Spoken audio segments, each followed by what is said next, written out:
Assalamualaikum warahmatullahi wabarakatuh. Kami dari kelompok 8 ingin mempresentasikan tugas metode penelitian bisnis kami yang berjudul Pengaruh Kualitas Produk dan Kepuasan Konsumen terhadap Keputusan Pembelian Susu Ultra. Yang terhormat, Ibu dosen Bu Rini Larasati Irawan, DRMM, dan teman-teman semuanya, dan rekan-rekan saya. Perkenalkan, nama saya Muhammad Syarif Adnan.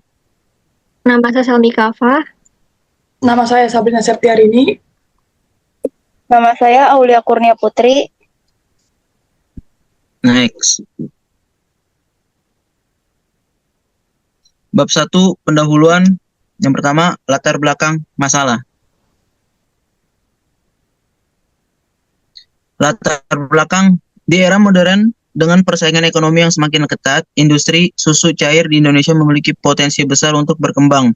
Meningkatnya jumlah penduduk dan preferensi masyarakat terhadap makanan dan minuman cepat saji mendorong popularitas produk susu cair seperti susu Ultramilk yang menawarkan variasi rasa, kemasan praktis, dan nilai gizi tambahan.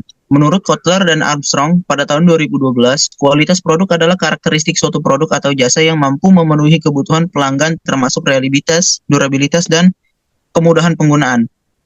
Konsumen cenderung menilai kualitas berdasarkan kesesuaian produk dengan harga yang ditawarkan, sehingga produk yang murah namun berkualitas rendah akan sulit diminati. Menurut Vikramaditya, pada tahun 2023, kepuasan konsumen adalah respons positif pelanggan terhadap pengalaman menggunakan suatu produk yang seringkali tercermin dari berkelanjutan penggunaan dan rekomendasi produk kepada orang lain. Kepuasan konsumen dipengaruhi oleh kualitas produk yang sesuai dengan harapan mereka.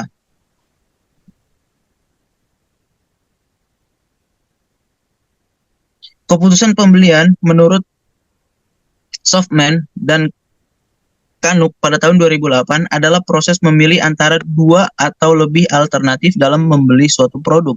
Faktor-faktor seperti kepribadian, usia, pendapatan, dan gaya hidup turut memengaruhi proses pengambilan keputusan tersebut. Penelitian ini menunjukkan bahwa kualitas produk dan kepuasan konsumen memiliki hubungan signifikan terhadap keputusan pembelian susu Ultramilk. Konsumen lebih cenderung memilih produk yang berkualitas tinggi dan memberikan pengalaman positif, yang pada akhirnya meningkatkan loyalitas terhadap merek. Oleh karena itu, perusahaan perlu terus meningkatkan kualitas produk dan memahami kebutuhan konsumen untuk tetap kompetitif di pasar. Next. Rumusan masalah. 1. Sejauh mana kualitas produk susu mempengaruhi keputusan pembelian konsumen? 2.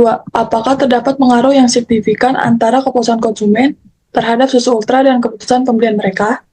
3. Faktor apa saja yang paling dominan mempengaruhi keputusan pembelian susu ultra? Selanjutnya ada tujuan penelitian. Yang pertama, untuk mengevaluasi dampak kualitas produk susu ultra terhadap tingkat kepuasan konsumen. Yang kedua, untuk menguji pengaruh kepuasan konsumen terhadap keputusan pembelian susu ultra.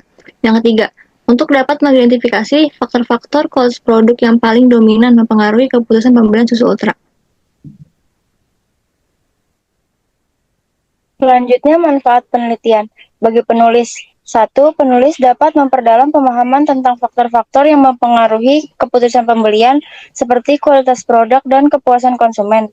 2. Penelitian ini membantu penulis mengasah keterampilan analisis data serta kemampuan menyusun strategi dalam konteks pemasaran. Bagi perusahaan, 1. Hasil penelitian dapat digunakan sebagai acuan untuk memperbaiki kualitas produk agar lebih sesuai dengan kebutuhan konsumen. 2. Perusahaan dapat memahami hubungan antara kepuasan konsumen dan keputusan pembelian, sehingga dapat mengembangkan strategi pemasaran yang lebih tepat sasaran. Bagi pembaca, 1. Penelitian ini memberikan wawasan kepada pembaca tentang pentingnya kualitas produk dan kepuasan konsumen dalam menentukan keputusan pembelian. 2. Pembaca, terutama mahasiswa dan akademisi, dapat menggunakan hasil penelitian ini sebagai referensi untuk kajian lebih lanjut. Bab 2, tinjauan pustaka. Deskripsi konseptual.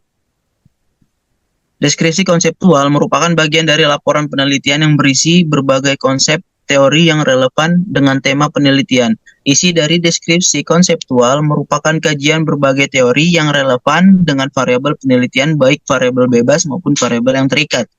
Pada penelitian ini, deskripsi konseptual meliputi kualitas produk dan kepuasan konsumen terhadap keputusan pembelian. Berikut diuraikan masing-masing deskripsi konseptual dalam penelitian ini. Yang pertama, kualitas produk, kepuasan konsumen, keputusan pembelian, pengaruh kualitas produk dan kepuasan konsumen terhadap keputusan pembelian. Next. Selanjutnya ada penelitian relevan. Penelitian pertama dilakukan oleh Ibrahim MD, Rachma N, dan Primanto AB dengan judul pengaruh harga dan kualitas produk terhadap keputusan pembelian online shop Lazada pada mahasiswa Fakultas Ekonomi Universitas Islam Malang angkatan 2018. Penelitian ini menggunakan metode kuantitatif. Dengan hasil uji validitas menunjukkan korelasi signifikan antara item pernyataan dan skor total variabel R hitung lebih besar 0,3 serta hasil uji reliabilitas menunjukkan koefisien alfa di atas 0,6 yang menandakan bahwa semua variabel dalam kuesioner reliable dan layak digunakan sebagai alat ukur. Penelitian kedua dilakukan oleh Hasanah, NU, Hidayati, Nur, dan Arsyanto, Todi M, dengan judul pengaruh kualitas pelayanan, harga, dan citra perusahaan terhadap loyalitas dengan kepuasan konsumen sebagai variabel intervening pada Grab Malang. Menggunakan metode kuantitatif, penelitian ini menunjukkan bahwa uji validitas menggunakan tabel R, produk momen untuk menentukan item valid atau tidak. Uji reliabilitas dengan Cronbach alpha menunjukkan variabel reliable jika koefisien alpha lebih besar 0,6. Uji normalitas menyatakan data berdistribusi normal jika nilai probabilitas lebih besar 0,5 dan tidak normal jika kurang dari 0,5. Berikutnya, kerangka berpikir. Untuk memahami perilaku konsumen tentu tidak mudah karena setiap konsumen memiliki keinginan yang berbeda-beda. Oleh sebab itu, tidak mudah bagi produsen untuk memenuhi kebutuhan konsumen yang memiliki perubahan perilaku dalam membeli produk yang ditawarkan dan melalui evaluasi berkala dengan mengimplikasikannya pada desain, harga, dan kualitas produk.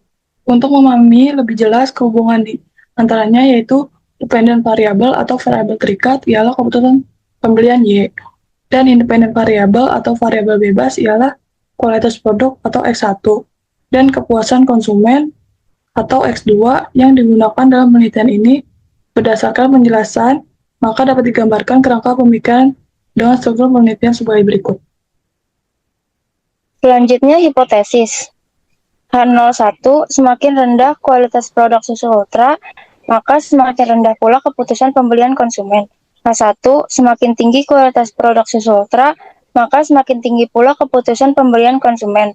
H02 semakin rendah tingkat kepuasan konsumen terhadap produk susu ultra, maka semakin rendah pula keputusan pembelian konsumen. H2 semakin tinggi tingkat kepuasan konsumen terhadap produk susu ultra, maka semakin tinggi pula keputusan pembelian konsumen. H03 terdapat interaksi negatif antara kualitas produk dan kepuasan konsumen terhadap keputusan pembelian susu ultra. Artinya, pengaruh kualitas produk terhadap keputusan pembelian akan semakin lemah ketika tingkat kepuasan konsumen juga rendah. H3 terdapat interaksi positif antara kualitas produk dan kepuasan konsumen terhadap keputusan pembelian susu ultra. Artinya, pengaruh kualitas produk terhadap keputusan pembelian akan semakin kuat ketika tingkat kepuasan konsumen juga tinggi. Bab 3 metodologi penelitian, populasi dan sampel. Yang pertama itu menggunakan data dari kuesioner. Yang kedua, populasi adalah konsumen yang pernah membeli dan mengkonsumsi susu Ultramilk di wilayah kota Jakarta Barat. Yang ketiga, sampel mahasiswa atau mahasiswa Universitas Bina Sarana Informatika Selipi, Fakultas Ekonomi dan Bisnis, Program Studi Manajemen sebanyak 80 responden. Yang keempat, menggunakan teknik Rusmus-Slovin. Next. Selanjutnya ada teknik pengumpulan data. Teknik pengumpulan data merupakan cara yang dilakukan peneliti untuk mengungkapkan atau menjaring informasi kuantitatif dari responden sesuai dengan lingkup penelitian. Berikut adalah pertama observasi. Observasi atau yang disebut juga dengan pengamatan meliputi kegiatan pemuatan perhatian terhadap suatu objek dengan menggunakan seluruh indera. Yang kedua ada kuesioner. Kuesioner merupakan teknik pengumpulan data yang dilakukan dengan cara memberi seperangkat pernyataan atau pertanyaan kepada para responden untuk dijawab. Dalam penelitian ini, penulis memberikan kuesioner secara online melalui Google Form kepada konsumen susu Ultra Milk. Skala pengukuran yang digunakan adalah skala Likert, yaitu skor 5 dengan sangat setuju, skor 4 setuju, skor 3 kurang setuju, skor 2 tidak setuju, skor 1 sangat tidak setuju. Yang ketiga adalah studi dokumentasi. Dokumentasi merupakan pengamatan secara langsung untuk mendapatkan data yang diperoleh peneliti sesuai dengan pembahasan. Teknik analisa data, uji validasi data. Uji validitas. Validitas dalam konteks penelitian merujuk pada sejauh mana suatu instrumen pengukuran atau suatu metode penelitian secara akurat mengukur atau menilai apa yang dimaksudkan untuk diukur atau dinilai. Validitas merupakan suatu ukuran sejauh mana hasil yang diperoleh dari suatu instrumen atau metode yang dapat dianggap sebagai representasi yang akurat dari konsep atau variabel yang sedang diteliti. Creswell tahun 2017 dalam bukunya Research Design Qualitative, Quantitative, and Research Methods Approaches menjelaskan bahwa validitas adalah tingkat sejauh mana suatu instrumen atau metode penelitian mengukur apa yang digunakan untuk diukur. Uji reliabilitas. Menurut Ghazali 2018 halaman 45, reliabilitas sebenarnya adalah alat untuk mengukur suatu kuesioner yang merupakan indikator dari variabel atau konstruk. Suatu kuesioner dikatakan reliable atau handal jika jawaban seorang terhadap pernyataan adalah konsisten atau stabil dari waktu ke waktu. Uji reliabilitas digunakan untuk mengukur konsistensi hasil pengukuran dari kuesioner dalam penggunaan yang berulang. Jawaban responden terhadap pertanyaan dikatakan reliable jika masing-masing pertanyaan dijawab secara konsisten atau jawaban tidak boleh acak. Uji asumsi klasik, apa saja? Yang pertama, uji normalitas residual. Uji normalitas residual, pengujian ini untuk mengetahui apakah nilai residual terdistribusi secara normal atau tidak. Model regresi yang baik adalah yang memiliki nilai residual yang terdistribusi secara normal. Cara untuk mendeteksinya adalah dengan melihat penyebaran data pada sumber diagonal pada grafik normal. Plot of regression standardized sebagai dasar pengambilan keputusannya. Selanjutnya itu uji multikolineritas. Apa itu uji multikolineritas? Multikolineritas merupakan keadaan di mana terjadi hubungan linear yang sempurna atau mendekati antara variabel independen dan model regresi. Selanjutnya itu ada uji heteroskedasitisitas. Heteroskedasitisitas merupakan keadaan di mana terjadi ketidaksamaan varian dari residual untuk semua pengamatan pada model regresi.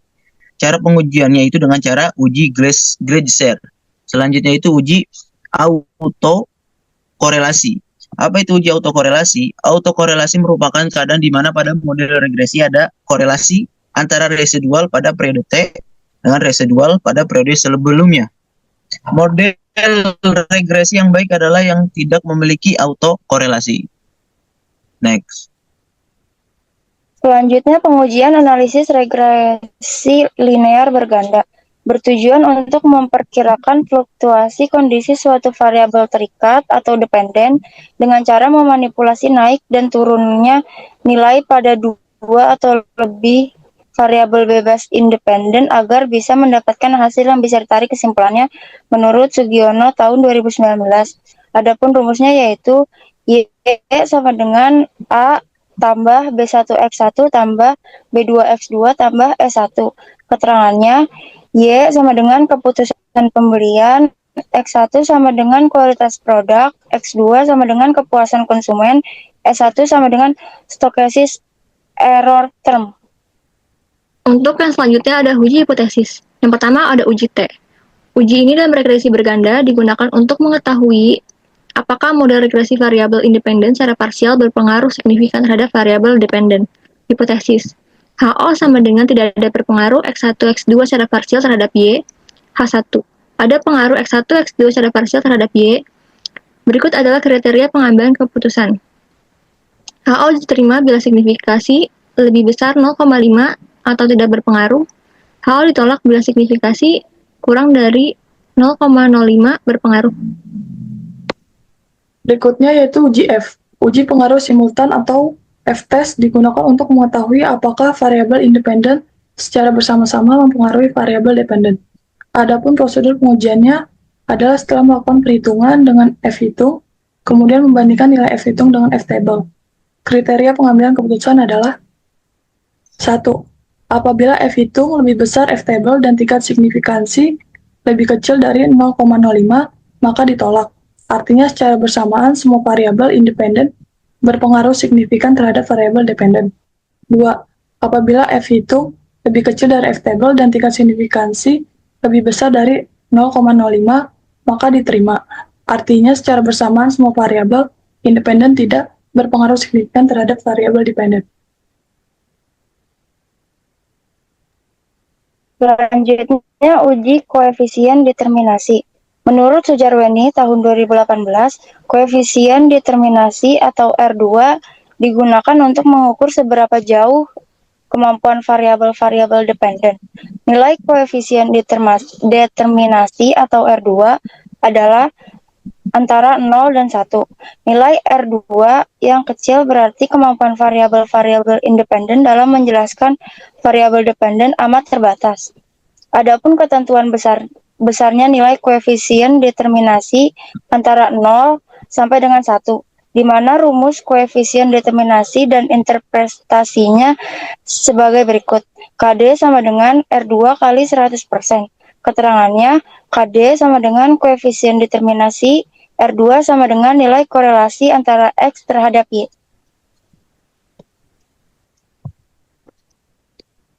Sekian dari kelompok kami, kurang lebihnya mohon maaf. Wassalamualaikum warahmatullahi wabarakatuh.